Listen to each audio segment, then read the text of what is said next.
Meaning of F W Woolworth. F W Woolworth. F W Woolworth.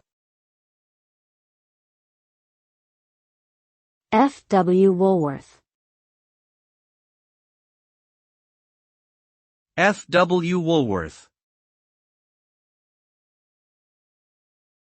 F W Woolworth was a retail company that was one of the most successful and well-known American department store chains in the 20th century. The company was founded by Frank Winfield Woolworth in 1879, with his first store in Utica, New York. Woolworth stores were known for their unique 5-and-dime pricing strategy, selling affordable goods at a fixed price of 5 or 10 cents. The company expanded rapidly and at its peak operated thousands of stores across the United States and around the world.